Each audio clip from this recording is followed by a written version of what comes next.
We believe that being a defender requires more than building shooting skills on a range. It's also a development of the heart, mind, body, and spirit. Join us as we explore what it truly means to be a defender in your training and in your everyday life. Welcome to Defenders Live.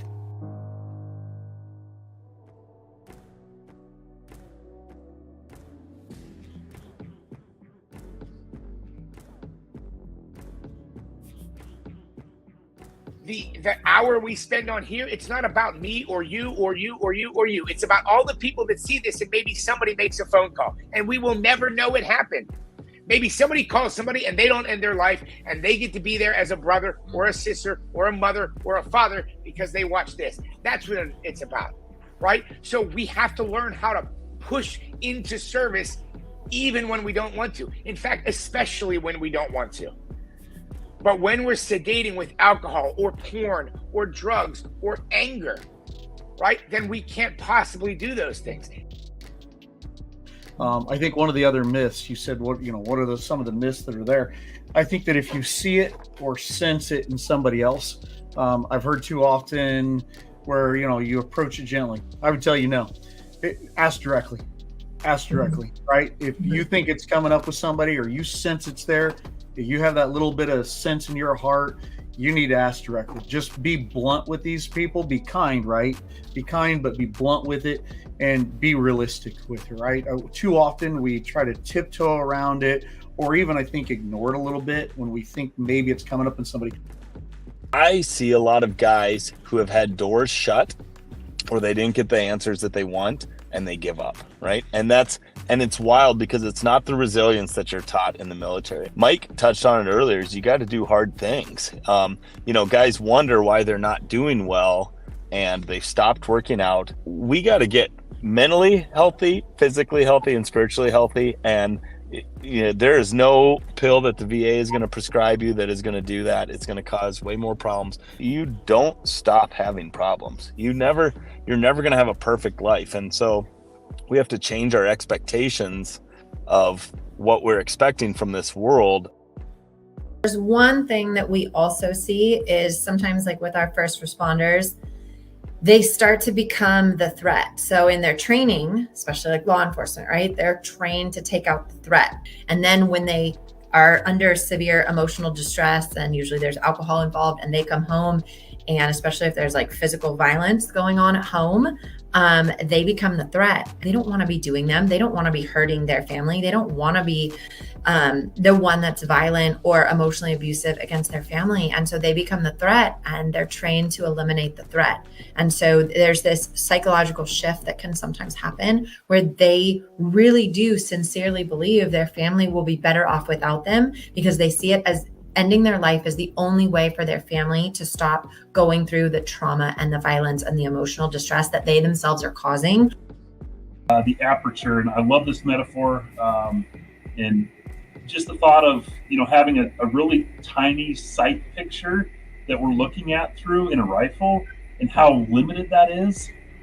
When we are in the stink, we're not limited to that aperture. That aperture sucks. It's not useful in any way, shape, or form. But I want everybody to know that aperture actually, when we are proactive, when we have a tribe, when we have professionals that are backing us, whatever that looks like, that aperture actually opens up and is unlimited. There is never a place that we should be hopeless thinking that we don't have any way out of the stink. There is always a way.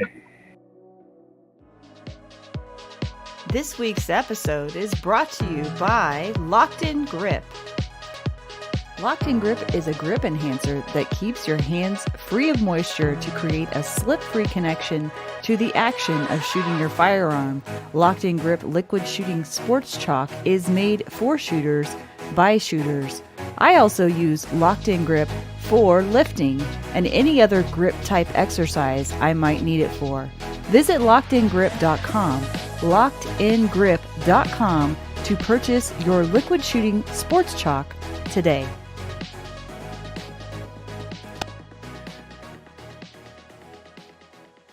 So the reason you guys are all here is because you guys all have a similar mission, and either you have firsthand experience because you are a veteran or first responder, or you're part of an organization that helps veterans and first responders.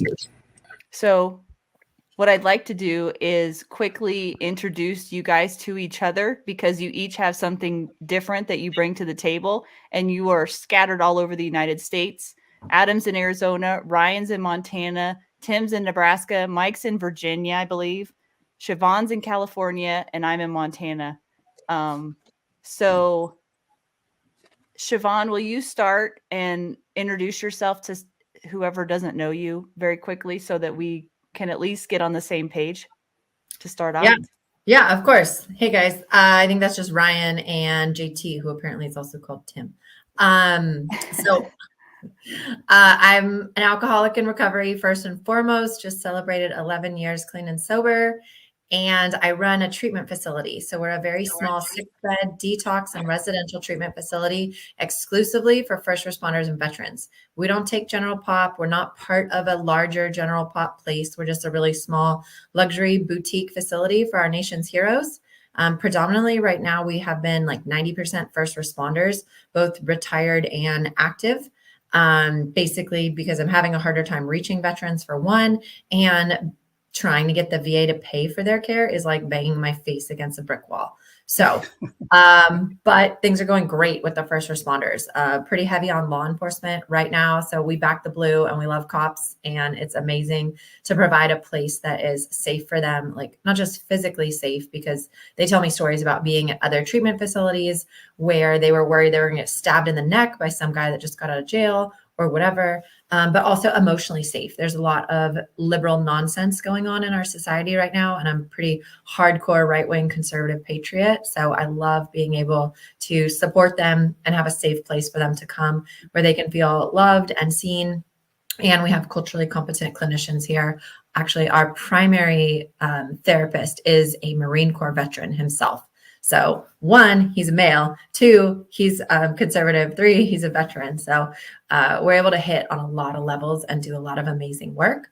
On a personal level, this is a ministry. I come from the construction world. So if you can see that thing behind me is actually a real artifact from my past life. I worked in commercial construction for 13 years, and I was a superintendent in the field. So I went from bossing around grown men to bossing around grown men, except now instead of, hey, that crazy, they call me mom. So I officially have 6 children, and some of them are older than me. It's great. I'm the mom. And I drive a big Yukon, like Suburban, and I drive all my boys around, and we have a blast. Mike, will you go next? Yeah, absolutely. So my name is Mike Davis. As Laura said, I am just outside of Virginia Beach in Chesapeake, Virginia. I am a Navy veteran. I spent 14 and a half years on active duty. I broke my hip, back, neck, and was no longer fit for active duty. In fact, I finally just had the neck surgery, hence the new scar. It was 2 weeks ago yesterday. And so when I left active duty, I found myself in a place where I didn't have community. I kind of lost my identity. So I fell into a deep depression and turned into a big, fat, mean, impatient, drunk. I would not say I was an alcoholic at any point, but I drank more than I should have. I never got into the drug side personally, but I did just about everything else. I got arrested, going 130 miles an hour on a motorcycle. Like I found myself seeking adrenaline.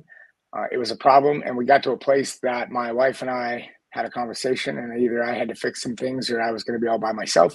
We do have 3 kids between us. And so I started on this path of rediscovering who I was. And through that, I built some systems back into my life, and some new ones that I had never had before. And so now my focus with MadeMan coaching is veterans. I do have a couple of veterans. I have a couple of first responders. I've got some guys that never served, but my primary focus is veterans and first responders.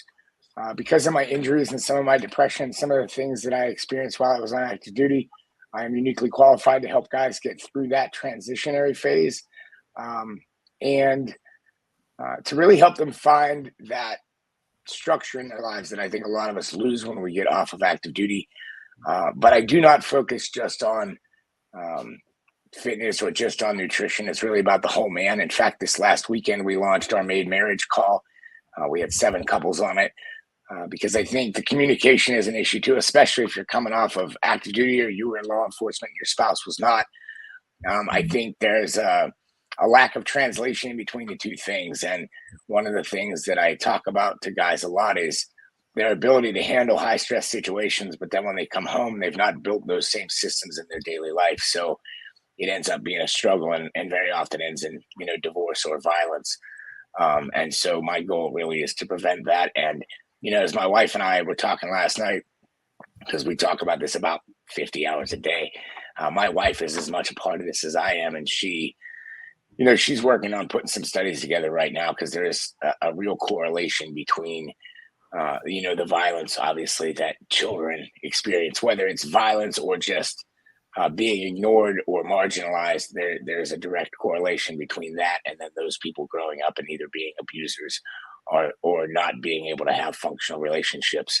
So we really do focus on all of it. The fitness and nutrition is just one of the methods that I use because I find for men, especially men between 30 and 50, getting them to start paying attention to what they put in their mouth and what they do on a daily basis is the fastest way to get them back to the place where they realize they can be in control again.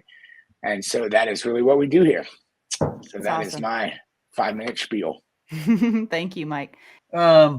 Adam Winch, run Defenders USA, say soldier, cop, firearms trainer, pretty much the standard right there. So there's a quick intro.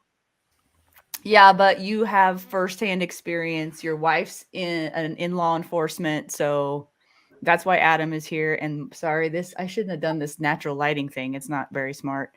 Ryan, and if we're talking the silent epidemic, right? Boy, I've been to that over and over and over and over and over and over and over and over. Right. So having seen it, felt it, tried to clean it up, tried to help people before they get there, it's good to be here. Just an honor and a pure blessing to be on with you guys, Laura. It's been fun connecting with you. Ryan Luchau in Montana. I run an organization called Impact Montana that's unique to the state. Really, we're in the business of helping service members, vets, first responders, and their families thrive. Which everybody knows there's a lot of energy and effort to stand on that big box, the political box of suicide prevention. My bias indicates that it's a political box, but that's just me speaking on Impact Montana. So to counter that, we are just really in the business, like I said, of helping individuals thrive. If they're thriving, they're obviously not thinking about anything negative, wanting to end their life. The hopelessness ends. And so we operate through what we call our Thrive Factors model. And Mike, you kind of hit on a bunch of those Thrive Factors. So it's physical health and wellness, it's spiritual health, it's family wellness, career wellness, social and financial wellness. So the work that we do is dedicated to those 6 functional areas of health and wellness. And that starts with an assessment, and then it continues by building out their Thrive Action Plan, or what I like to call their prescription to thrive. And it's not clinical. What we do is simply coaching and mentoring, so peer-to-peer support.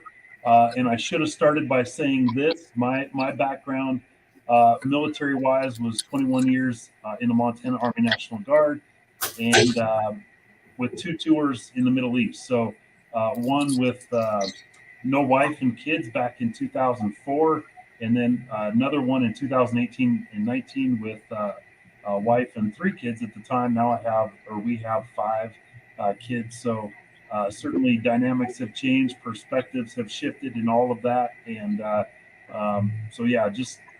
just really intentionally pursuing someone's ability to thrive. And Mike, I love what you were talking about, structure and tribe, right? So this is exactly what the 90-Day Live to Thrive Challenge is intended to do. It builds structure, creates camaraderie with a small group of people to go through that suck with. On the other side of that 90 days, they're hopefully in a lot better spot. See, I knew I brought the right people together. Yep. I love it. Okay, Tim. Hello. I think you've unmuted me. Can you hear me now? Yeah. Yes. Awesome. Hey, I do want to apologize again for being in my truck. My name is Tim, or JT. The J just stands for just Tim. Just Tim.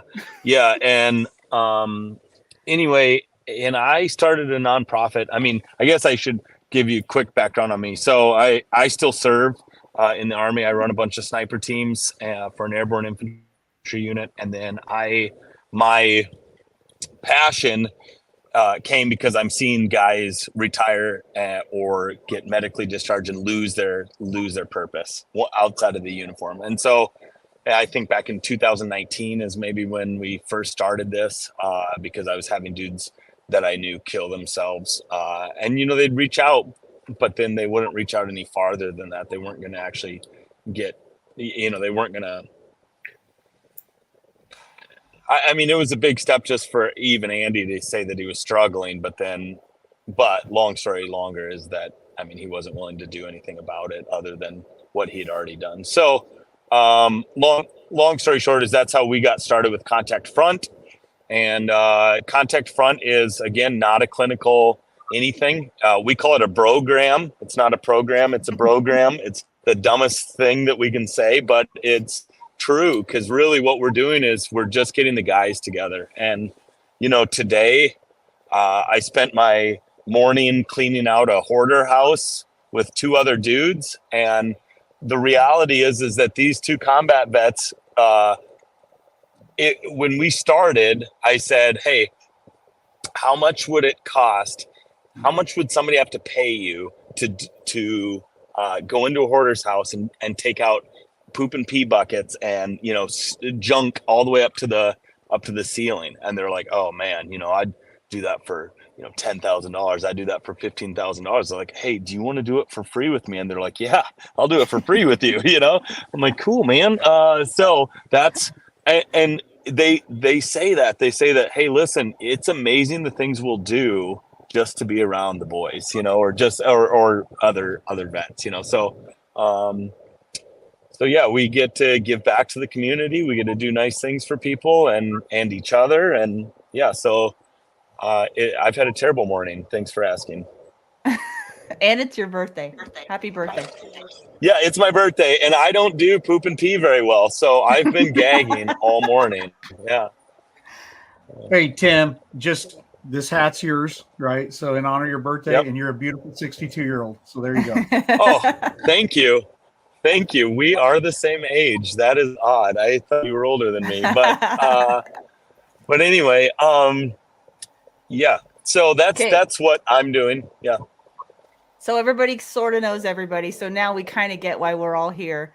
Now we don't have a lot of time because it took forever for Adam to get here. So we're gonna cut to the chase. The point of why I have all of you here is twofold. First, so you can get to know each other, and I'll network with you guys on it through an email, so you'll all have each other's information.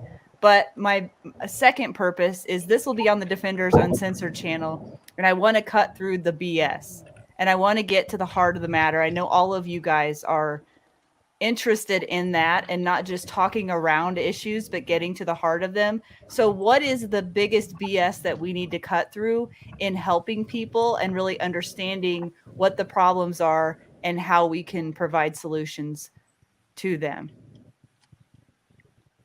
I think for me, when I have these conversations with people, I think the biggest thing that I try to explain to people is that it takes work. Like, people talk about going to therapy or whatever, and they're kind of trying to take the stigma off mental health care, which I think is good. But I also think I think it's a misnomer. I think mental health makes it sound like there's something you can do and you're going to go to the doctor and they're going to give you a prescription and it's going to get all better. Mm-hmm. And I think one of the reasons that therapy doesn't work for a lot of people is because they're lazy. Like, I think people don't realize that when you leave the therapist or you leave one of these programs, you have to be the one to go do the work. If the therapist could talk to me for an hour and fix everything in my life, the therapist would charge more money than I could afford. And I think people come into the whole mental health conversation with the wrong idea. I think that they think they're going to go talk to somebody for an hour and their life is going to be better. Just because you go talk to somebody that has great things to say, they have clinical experience maybe or personal experience, at the end of the day, it's still you that has to look in that mirror. So you are the one that has to get up and do what you know you have to do, regardless of how you feel. And I think if more focus was put on what you have to do as opposed to how you feel, which is the other thing that I think is a problem in a lot of therapy. I am not a therapist. Okay, let me just be very No clear. kidding. But I have been to a lot of therapists, and I will never forget. I was in this anger management therapy, and they had us build these bridges with clay, right? And they said, build a beautiful bridge. So I'm building a beautiful bridge. They didn't give me enough clay. And they said, well, your bridge has to finish. Why didn't it finish? I said, because you told me to build a beautiful bridge. So I did that, and now you didn't give me enough clay to finish. And they're like, how does that make you feel? I'm like, it doesn't matter. It doesn't matter how I feel. So getting in connection with your feelings and really digging into what they are is fine, right? But if you spend all this time trying to figure out where these feelings come from, then you're never here, right? So if I spend all of my mental energy, now there's a study, and I wish I would have brought it to here, but there was a neuroscientist, a psychiatrist, and like a neurobiologist, I think it was, and they did this study a couple of years ago, and what they found was the average human adult has 6 hours of peak mental energy in their day. So we often say time is the most valuable resource because we can't get it back. I would argue time becomes the second most valuable because we have even less mental energy. So if we spend all of our mental energy on digging into why I have this problem or why I feel this way, there's nothing left for actually fixing it. So, and again, I'm not saying that figuring out where it comes from isn't important, but I think it gets a disproportionate amount of the time when most of the time should be figured out actionable steps that we can do moving forward so that we can start manifesting a purpose again. Because again, as Ryan said, or maybe it was Tim, when men lose their purpose, they lose their direction. Our purpose is our rudder. And it's the same way for females, I'm sure, but especially in our society, because of the role of masculinity. And we're not even going to get into that whole thing. You know how many people call me a spout of toxic masculinity, which is interesting because half of what I talk about is being of service to my wife, being of service to the people around me. But I get called toxic masculine all the time, whatever. That's a compliment. And so here's the, yeah, right. So, but at the end of the day, if we are going to take everything on our shoulders and we are going to be the men our society needs and our country needs to lead it forward, then we have to spend more time on figuring out actionable steps and getting that rudder back in order. Because it doesn't matter that my Uncle John touched me when I was 9, right? That doesn't matter today. I'm not saying at some point I shouldn't investigate how that makes me feel. But what I need to do now, if I want to move forward in my life, is figure out what I can do right now to be the man that I'm trying to be.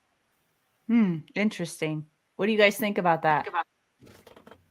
No, it's on point. I love it. I really support Mike and his work and what he's doing. And I'm so on board with all of it. We see a different aspect of things. And I agree, Mike, and we promote all of what you're saying. What we struggle with, because so many of our clients are active duty cops, deputies, first responders, etc. But especially with law enforcement, they are so petrified that if they admit that they're experiencing suicidal ideation, that they will lose their job. And most of these guys, they have a mortgage, they have a wife, or they have children that they're responsible. Maybe the wife has already left, but sometimes even though they're divorced, they're still paying for the house that she's living in with the kids. So they have this financial weight on them and they need their job and they need their overtime, etc., to pay their bills. And they are so scared to admit that they're struggling with suicidal ideation. And the kicker in that is when they don't tell us that they're struggling with that, then they don't get approved by insurance to stay here longer. So they get less care. They maybe don't get as high quality of care because we're not specifically addressing that because maybe we don't know about it, or they're saying that something else is a bigger issue. And so we're not able to fully help them, and they don't get the full amount of time here because the insurance companies say, oh, well, then you don't need to be there. You can go get managed at a lower level of care, but really they're still at risk for suicide, and they do deserve to be here and they should be here. So the more that we can make it so that departments, agencies, etc., are not going to request the medical records or investigate what goes on during their treatment, I mean, they can pass like a fit for duty once they're done, once they've overcome those issues, and once they're doing better. Yes, a medical evaluation, fit for duty, psych eval is appropriate, but don't go back and look at when they were struggling, when they were having a crisis, and use that as a weapon against them to take away their badge, take away their gun, because these guys aren't going to get the help. And almost every single person from law enforcement that we see that comes in is struggling with suicidal ideation. And so often, like, but they don't verbalize it. I mean, we can make assumptions and we see like little things. It's usually not an active plan, but still they were struggling with it. And if they didn't come here, they were going to move forward with a plan. And we find out about it typically at discharge. We do a coin out ceremony. And during that ceremony is usually when they admit, hey, I, before coming to treatment, started writing letters to my kids, started writing goodbye letters. I was keeping a suicide journal. I was thinking about how I was going to do it. I was sleeping under my bed and having hallucinations about being killed, and I was hoping that they would kill me, or whatever it is. And I wish that they weren't afraid to admit it so that we could help them faster and be able to provide them more care. Laura, let me jump in here because I have to take off in about 4 minutes. So you asked one, I think Shavonne, you're dead on, right? Mike too. I think one of the other myths you said, what are some of the myths that are there? I think that if you see it or sense it in somebody else, I've heard too often where, you approach it gently. I would tell you, no, ask directly, right? If you think it's coming up with somebody or you sense it's there, you have that little bit of sense in your heart, you need to ask directly. Just be blunt with these people. Be kind, right? Be kind, but be blunt with it and be realistic with it, right? Too often we try to tiptoe around it, or even I think ignore it a little bit when we think maybe it's coming up in somebody. And let me give you an example. I had a good friend of mine. He actually recruited me into the Army. And oddly, a recruiter with morals and who didn't lie, right? It's so weird, right? But good man and all. And there was some small stuff going on in his life. And it sounds like, from what I gathered after, a couple people had sensed it. And then one tiny thing happened and it triggered the entire thing. And then next thing you know, he's dead. And I just sat there and thought in the aftermath, because I hadn't seen him for a couple months, those had been around him just been blunt about it. So I would tell you, when I've seen it, just be blunt with it. I made the mistake once of not being blunt with somebody when I thought I sensed it. And well, I lost somebody extremely dear to me because I wasn't blunt about it. So be blunt, be direct, ask the questions. Hey, are you considering hurting yourself, killing yourself? Have you made a plan? Have you thought about it? What are you planning to do? And by the way, let's talk about this, right? Just be straight up with these people. So one of the myths I tell you is tiptoeing around it. Just go straight to it, bulldog into it, ask the questions, and demand the help. I don't care who they are. You force them into help. You get them help. You call whomever. You do what you got to do. Be straight up with it. Yeah. Also, the quality of the help. I mean, I've heard just horrific stories of some of these first responders that got Baker acted, for example, and basically got put in a loony bin, and they, their shoelaces were taken away and they were just treated like animals. And so having more places that will provide compassionate, qualified care to really help them get well and be treated as the amazing humans that they are. That's a really important part, because some of them have been through horrific experiences when they do say something. And I think that is another aspect of the fear of, I don't want to say anything because they're going to lock me up, or they're going to, take me away from my family. So, right. And before you leave, Adam, and I know everybody has to talk, but I think what you just said there is so powerful, because two things. One, it's interesting that you said, Shavonne, about the losing the career, because when I was on active duty, I got put on a psychotropic for a short time, and I wasn't allowed to stand and watch that I carried a gun because I was on a psychotropic. But interestingly enough, they then needed augmentations for the Army to go to Iraq. And interestingly, the waiver took them about 5 seconds. So I wasn't allowed to stand and watch on a ship with a gun because I was on this drug that made me whatever. But to send me to Iraq for 2 years was no problem. It was just a piece of paperwork with a corpsman who's effectively a nurse saying, oh, yeah, this guy's good. So that's interesting. It's always about the needs of the Uncle Sam, right? But what you said there, Adam, is so powerful, because I think whoever watches this, and I'm not sure exactly how your program works, who gets to see this, but I think every one of us has been guilty of telling somebody what they wanted to hear at some point in our lives, right? And we tend to tell ourselves, yeah, whatever, I don't want to hurt their feelings, or I don't, whatever. It's none of my business. It's none of my business, or it's not worth the argument. If you have something to tell somebody that can move their life forward in a positive direction, and you don't do it, that is you being scared of being the one that's in the uncomfortable position of telling them what they needed to hear. And that makes you a bad human being. It makes you selfish. And Mike, isn't that love in the first place, right? It absolutely is. Love. Being willing to be straightforward and blunt and talk to them about what comes out of your heart, what you're thinking. And if you don't do that, in a sense, you really don't care.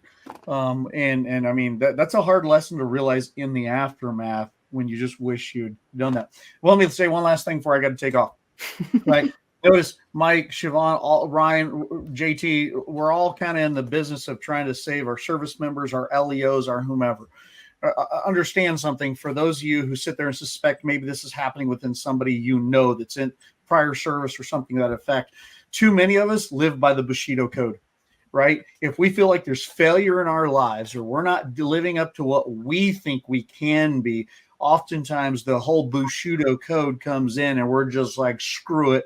I'm going to take the ultimate step to end it quickly, because that's just how we live. So understand, we tend to hide it. We tend to minimize it, even to our own soul, certainly not let it out to other people, certainly in the cop world. Because Shavonne's absolutely on. A cop, if somebody senses they might be that way, they lose everything. So they hide it like crazy. And then one tiny thing, they snap and they go, because it's just the Bushido code. So I got to get out of here. Pleasure to talk to you folks. Thanks. I can't wait to watch the rest of this. Let's let the other guys talk. Lauren, can you hear me? Yeah. Yeah, I got something to add. Hopefully it's valuable. And I think it goes back to my experience, and I shared that on our show previously, but I have firsthand experience with this recently. And what I recognize, so let me back up. In November, I hit a wall professionally, actually ended up leaving my home and wife and 5 kids for a temporary amount of time, just so I could gain my bearing, kind of get my feet back on the ground. And what I realized after the fact was that I really had informally built a battle plan, right? So I do this on a regular basis. I work with those that we serve and help them, basically navigate out of precarious situations or challenges.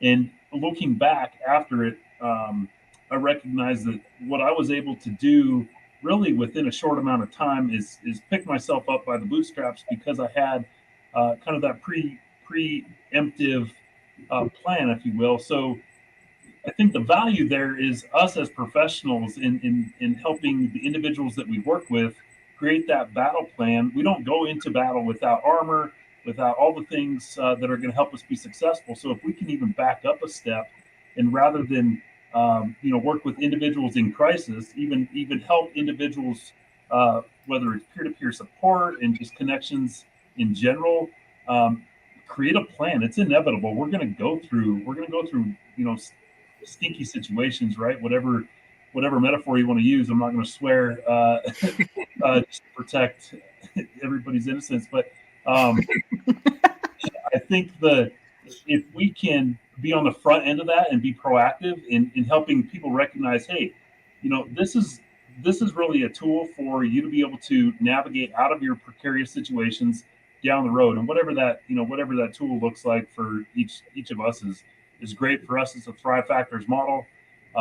Making sure you're taking care of your body nutritionally, all of the good things that we want to do, but having a plan in place so that when we do hit the stink, when we get to that point, we can navigate out of it quicker than what it would normally be. I think, which is why you were able to do that, Ryan, right? Yep. Yeah. Sure.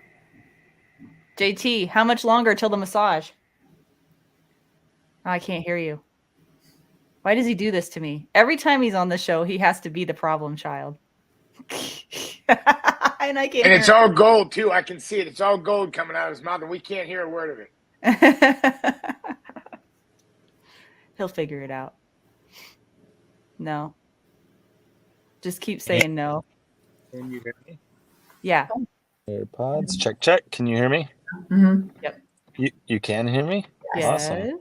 Okay. All right. Well, here's my valuable 2 cents to all of this. I forgot what we're talking about, but I would like to just say, a couple things, I guess. First off, I see a lot of guys who have had doors shut or they didn't get the answers that they want and they give up, right? And it's wild because it's not the resilience that you're taught in the military. And a lot of these guys have to go back to what they were taught, and Mike touched on it earlier, is you got to do hard things. Guys wonder why they're not doing well and they've stopped working out. I've got a guy right now that has not had water since 2009, right? What? Dude, he's drinking anything else but water. He's like, oh, I just drank too much of it in the military. I'm like, what are you talking about? And so it's just we got to get mentally healthy, physically healthy, and spiritually healthy. And there is no pill that the VA is going to prescribe you that is going to do that. It's going to cause way more problems. And that's all that I'm seeing is that, hey, listen, if we go to the gym and you start to take control of your body and your fitness and your back problems and all the other things, it's amazing the resilience that you build. And like Mike said earlier, problems don't go away. And I think Ryan is seeing this, just even in his own life. You don't stop having problems. You're never going to have a perfect life. And so we have to change our expectations of what we're expecting from this world and actually, hey, it's almost like relationships. If you're in a relationship and you say, well, what does my wife do for me? Well, that's the problem. You will always be disappointed. But when you say, hey, what am I doing for my wife? And what am I doing for this community? And how can I still be an asset to, and that's where most of my guys heal, is when they start looking at how they can help other people, especially when they start making connections between guys who have never served and never, and they say, wait a second, this isn't exclusive. These feelings of guilt and these feelings of, not meeting the standard. I mean, this is a man thing or a human being thing, instead of just like, oh, you've never been in combat, so you won't. This is what I don't understand, though, Mike. You said that a lot of these guys are just like, getting lazy, giving up on themselves, blah, blah, blah. And I know nothing about this. I'm asking this very curiously. These guys, weren't they built to be machines and develop systems in what they did? How are they not translating that to their? I'm sorry, were you asking me? Just everybody. How are they built to be such warriors, to be brave, courageous, and learn all of these things through their work, but then not be able to apply those to their lives personally? I'll let somebody else what's go. missing there, or what's like short circuiting them? The training. So we get trained to do all that in the military, right? We get trained to fulfill and complete our mission, and then when it's all said and done, we disconnect from service. No one retrains us how to connect with our identity or purpose. No one retrains us how to deal with civilian pursuits or things on the outside. And so the perspective shifts. It's like working your entire body, physically. If you neglect a muscle, your legs, eventually you're going to get atrophy, right? So it's no different. If you're neglecting civilian skills or skills that are going to help you be successful in civilian life, you're going to atrophy. And in a lot of cases, we don't have those skills as service members, military, first responders. You join the service, or you become a law enforcement officer at 19 or 20 years old.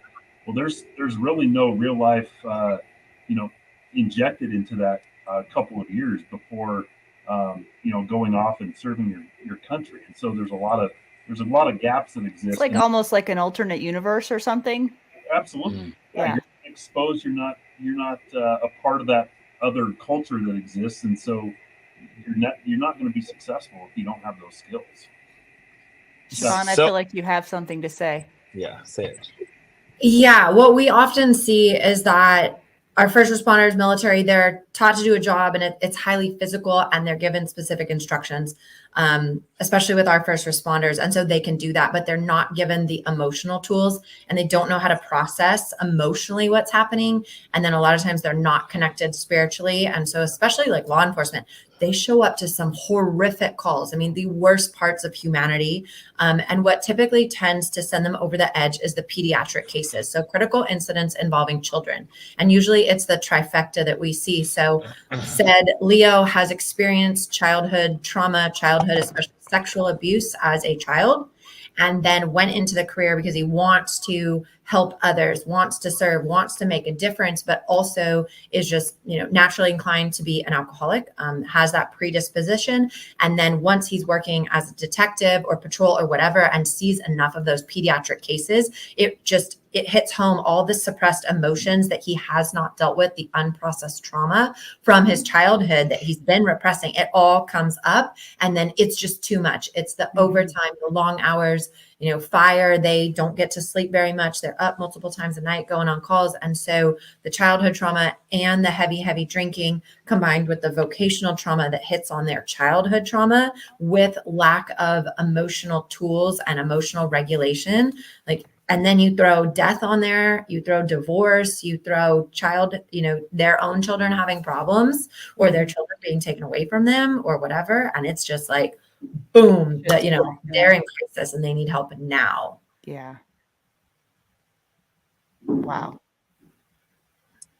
So I I think cut you off, JT. Sorry. Oh no, I'm sorry. Go ahead, JT. Let me hear it, Tim. What do you got? I'm processing Shavonne's steel right now. Go, I know, Mike. she's- This is what I do all day long, but they come here Yeah. and they come here on their worst day and we get to love them and support them. And we're in a gorgeous cliffside mansion overlooking the water and we have a chef and we work out a ton.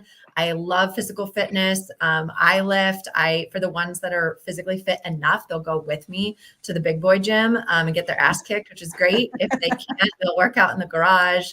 And it's awesome. And we get to watch them get better. And we see just miracle after miracle here. And once we remove the substances and get them physically sober, then they get emotionally sober. And then they start to reconcile with God and with fellow man and their families. And the therapy plus everything else that we do, it works and they recover and they get better. And that's why I do what we do. That's amazing. I am so happy to have met you. I was going to say the same thing. I think the alcohol, so when you're on active duty or you're in law enforcement, right, you typically start pretty young, right? So we're 18 years. You don't know what the hell you're doing when you're 18 years old, right? You're a kid, right? I have all my kids are 18 or older now. And I look at them, I'm like, I was deployed. I had already been to Iraq when my oldest daughter, I'm like, wow, but it's so systematized. It's the same reason a 16-year-old can run a $10,000 a day McDonald's, right? It's systems, right? So they can plug anybody into the system that is being a police officer or is the Army or is the Marine Corps, right? And if they can teach them some of these skills, the ability to shoot, the ability to run, the ability to stay physically fit, that's what matters for that mission, right?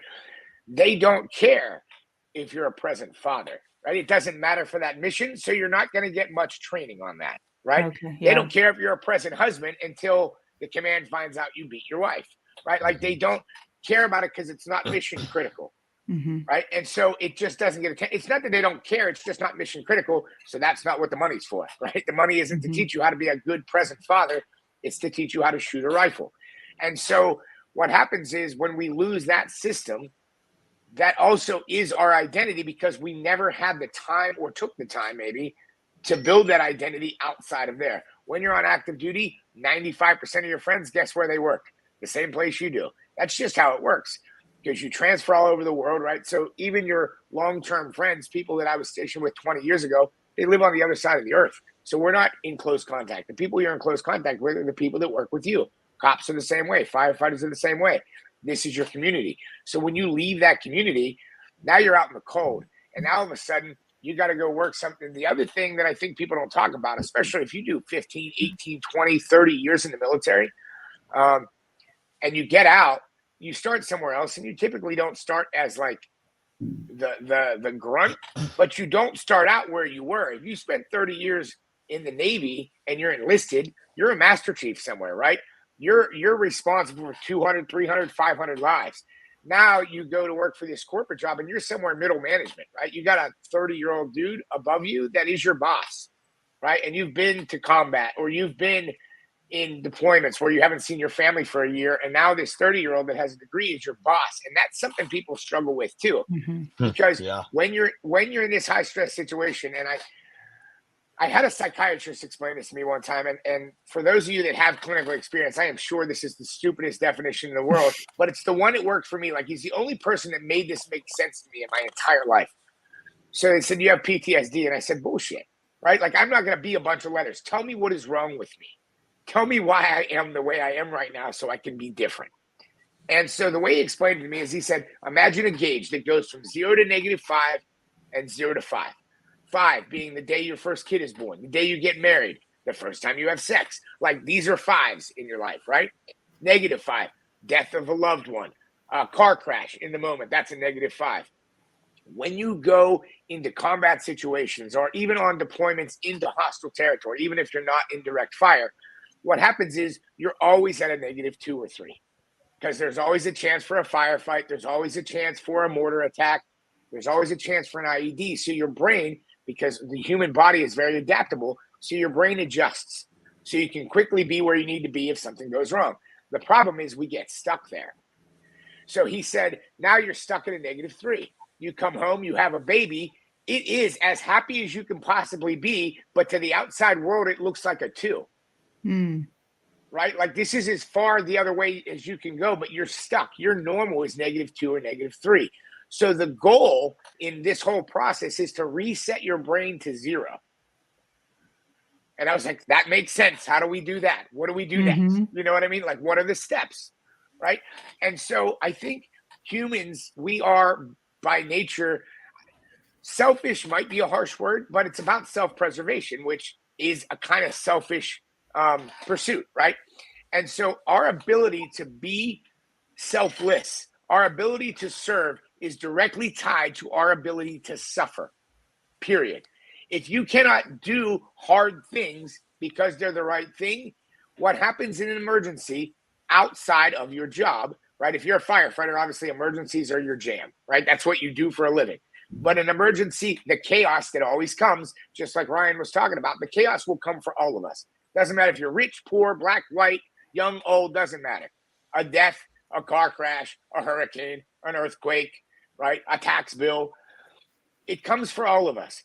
The difference is, if you've learned to suffer and taught yourself how to sit in the suffering and do the hard thing anyway, then when the chaos comes, you can be the person your family needs you to be. And you literally cannot be that person if you haven't done that, because your brain will automatically go to comfort, which is what Shavonne talked about. That's the alcohol. That's the drugs. It's sedation. Because if we're sedated, we don't have to deal with the feelings. We don't have to deal with the emotional stuff. But isn't that what most doctors do to them anyway, is sedate them? So that's interesting, because the doctors, what I think a lot of times they're trying to, I think most doctors, not all probably, I think most are well-intentioned, but they're trying to reset that 0 chemically, as opposed to teaching you how to do the work yourself to do it. Yeah. But if it's chaos and there's an earthquake right now, and if I haven't learned how to do the right thing regardless of my personal feelings right now, then the first thing I'm worried about is my safety. How the hell do I help you or Ryan or JT or Shavonne or my family if my first inclination is to protect myself? Because you don't matter. I don't matter. This is about you.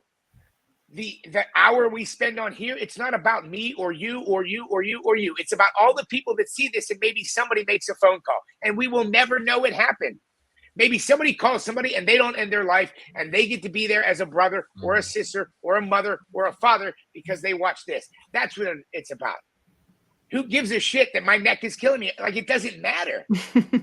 That's what matters, right? So we have to learn how to push into service even when we don't want to. In fact, especially when we don't want to.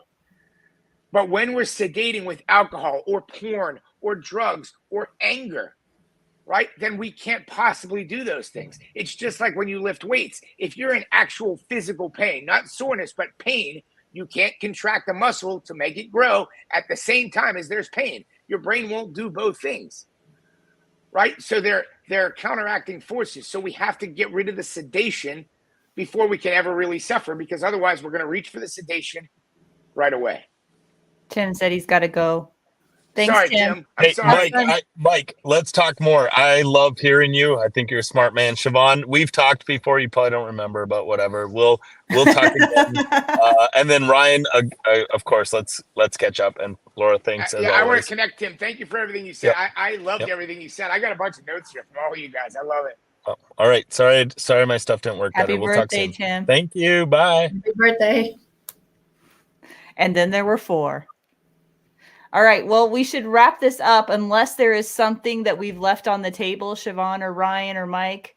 Yeah, there's one thing that we also see is sometimes like with our first responders, they start to become the threat. So in their training, especially like law enforcement, right? They're trained to take out the threat. Active shooter, bad guy, criminal, whatever it is, they're trained to take out the threat. And then when they are under severe emotional distress, and usually there's alcohol involved, and they come home, and especially if there's like physical violence going on at home, they become the threat. And even though they're doing the things that they are doing, they don't want to be doing them. They don't want to be hurting their family. They don't want to be the one that's violent or emotionally abusive against their family. And so they become the threat, and they're trained to eliminate the threat.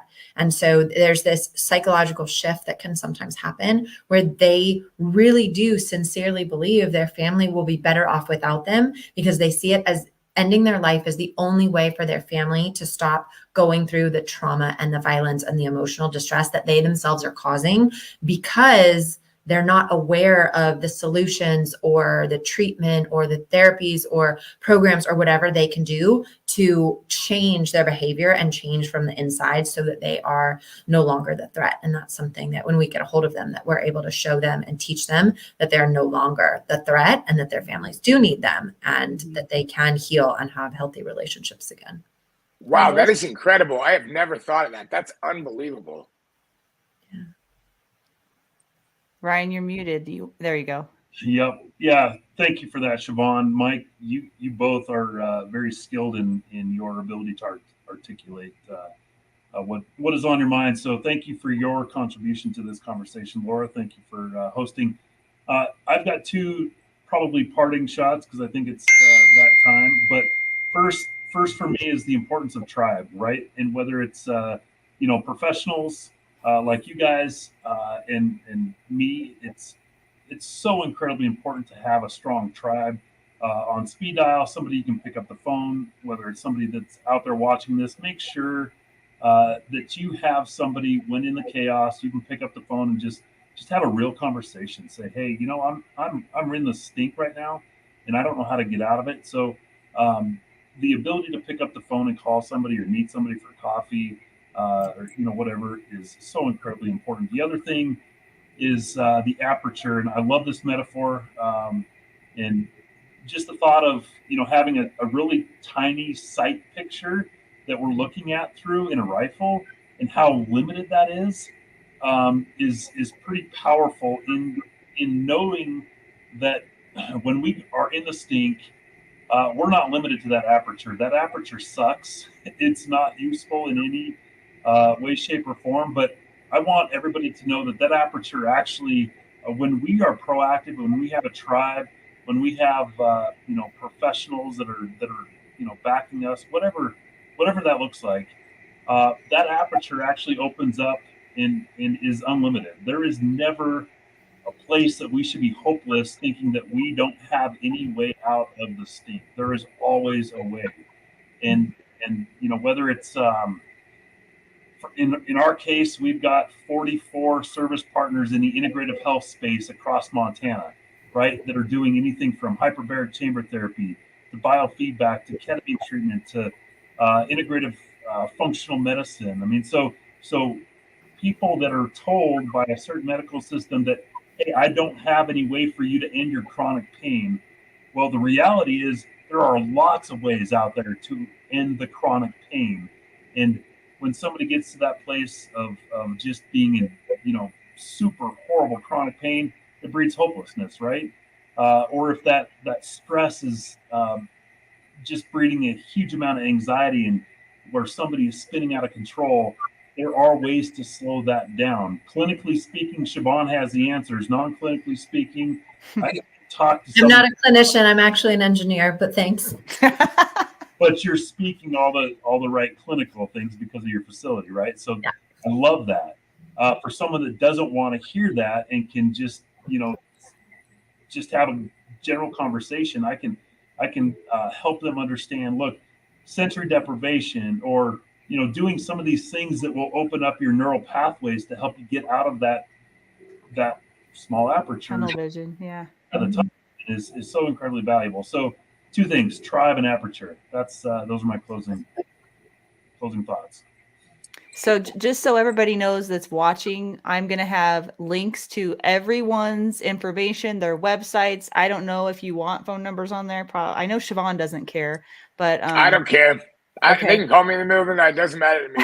Like I think I told you, like my wife and I have been talking, like this is what I was put on this earth to do. Like we just had a conversation the other day because we were doing some personal math, and my wife's like, "Hey, we got a couple months here," and I said, "Well, it is what it is." Like we literally talked about we'll live under a bridge. Like this is what I'm going to do for the rest of my life. Yeah, that's it.